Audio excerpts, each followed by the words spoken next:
So moving up to the next part of the podcast, we're gonna be talking about Mario Maker 2. So since technically that's like the book club game that we've been doing. Since this is the pilot episode, like who knows? Like why would you know that was the book club? Is it really a book club if books are not involved in any way? I guess we need a better title for it. Game club, maybe? Hey man, you don't have to be that sassy. You have to be like, give me the Luigi Kappa. Alright. Anyway, we're gonna be talking about Mario Maker 2 because that's the game that we've both been playing and I also been streaming it for quite a while. So here are our thoughts on the game so far. So technically, when this is the how we want to structure this is when we do a preview of a game is when we're finishing up another game. So with this is Mario Maker, there's no ending, I would say, unless you count beating all the Nintendo made levels, the ending.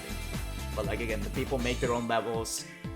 This can be a never-ending game. So for all now, that both of us have done is beat the story mode insofar as we completed Peach's Castle. Yes, exactly. So, what did we get to so far? We 100%. We finished the story. We have not 100%ed story we mode. haven't 100% the story mode, exactly. But what are your experiences so far? Yes, let's go with that, Matt. Okay. Yeah, so my experiences so far, I like it. The first Mario Maker game didn't really grab me to the extent that this one did. I thought it was a cool idea, but a bit undercooked. But this one, just with all the new features and the story mode, I feel like it was giving me a lot more. Like, the levels in the story mode, they don't, even though they're Nintendo-made levels, they don't really feel like normal Mario levels, but in a good way. Because they're a lot more just creative, and the things they can do, it felt like they were less restricted. So there's a lot of really interesting concepts. There's a lot of levels that just sort of teach you how to use the parts in all the different ways. So I really enjoyed going through that. And yeah, just the different tools in the Maker itself, I find myself making a lot more levels than I did previously. It is not... I did kind of like the gamepad better for putting levels together, but I've kind of gotten used to the controller that you have to use with the Switch. I don't really use it undocked personally. Yeah, I actually haven't played on dock. That's a good point right there. Mostly, since I mostly stream the game, I will only be using the Pro controller. Yeah, you don't really have an option. Which may not be the correct way of doing it, since the D-pad is not in a position in a good way, in my opinion. I'm not used to using it. I'm used to using the joystick, so. But that's pretty cool. What I like about the story, just to build up on that a little bit, is the beginning levels are very much just teaching you the mechanics, like like focus on a particular mechanic and making sure that you learn it quite well. Yeah. At least just the basics of it. It works really well for people. I didn't play Mario Maker 1. I just saw all the crazy things that people did in Mario Maker 1, and I was just coming up to this game. I was like, wow, okay, so I cannot even imagine giving them new tools, new co-op mode, new versus mode, like what they're gonna be able to build out of this. And I was super excited when I saw that there was leaderboards, there was a versus mode that you can actually compete with randoms, not friends, randoms. Yeah, for now. For now. Well, they did say that in the future they're gonna build up on this and potentially provide us with a way to play with friends right away. But then I saw, as it is common with a lot of Nintendo games that I've personally experienced, the online was a lag fest. Yeah, so I was super excited about the online, and I really, really like it when it works. Yeah. Which is not that often, but when it does, I think that's a great way to just experience levels, is with other people, because then even if you get an awful level, at least you can share in the suffering. Pretty much. And at that point, it's not a matter of like beating the level, it's just being better than the other people. Yeah.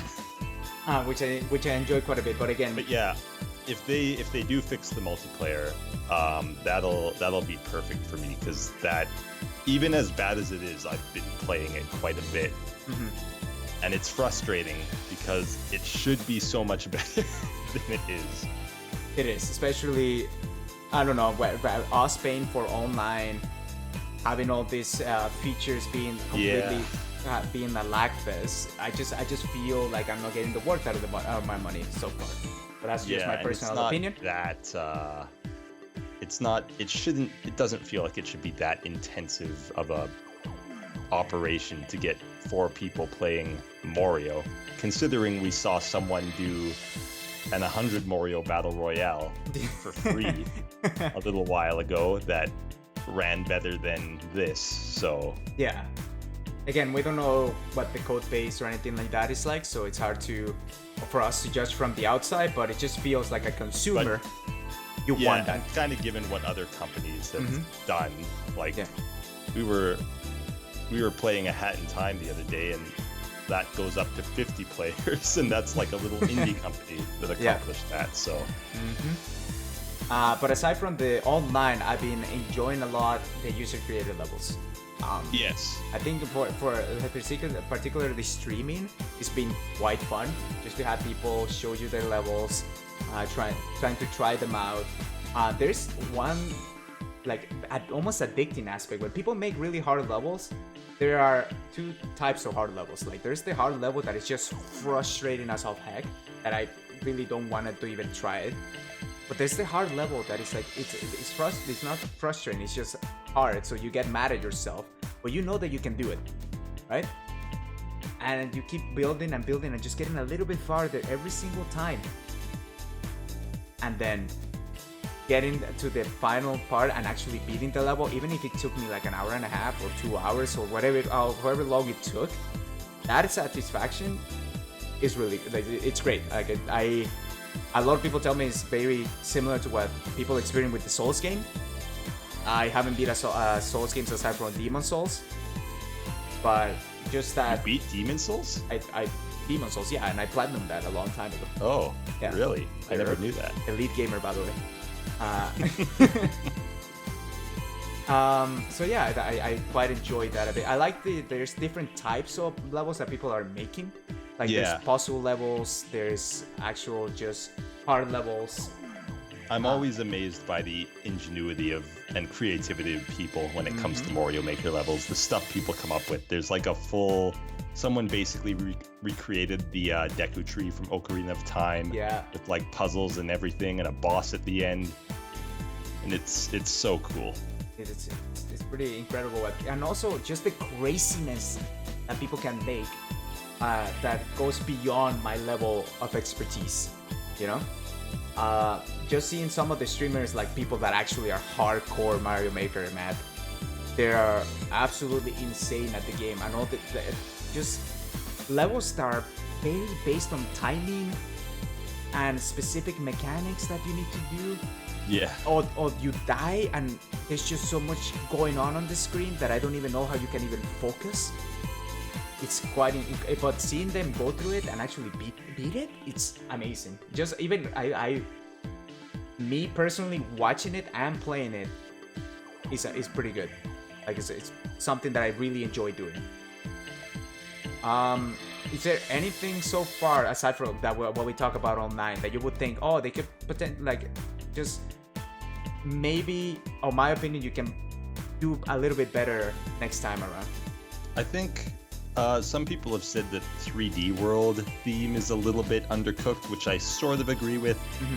It doesn't bother me too much because I kind of see that theme as just like extra anyways. But yeah, it's got like, it doesn't have just a basic 1x1 spike block. You have to do a 2x2 that is connected to the on-off switch is the only way to get spikes. And you can't stack enemies, even though enemies could stack in the original 3D World. At least Goombas could. Yeah, there's a few elements there that feel like could have used a bit more time, but overall, it's not like a game breaker for me like the online sort of is. True.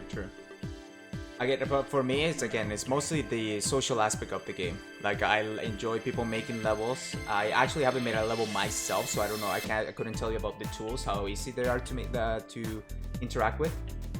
Yeah, it is a lot more intuitive than the previous one. They sort of changed it so previously you had to, like, whenever you wanted a variation of a thing, like if you wanted a big Goomba, you'd have to grab a mushroom and drag it to the Goomba, or if you wanted wings, you'd have to grab wings and drag it to the Goomba. Now it's just you click on the Goomba and you pick what you want to give it, which I guess it's less charming in a way, but from just a convenient standpoint, it's a lot better. Yes. But again, for me, again, social aspects. I wish that there was a way that I could play with my friends. These even Yes. and even streaming it, I think is really good to just play with viewers. At times, all the viewers can do right now to interact with you. I don't even know if stream sniping even works, especially because of all the. Well, they can snipe your world records. I guess it can do that, but it's more the interaction right now is mostly I create a level, you play it for me. So.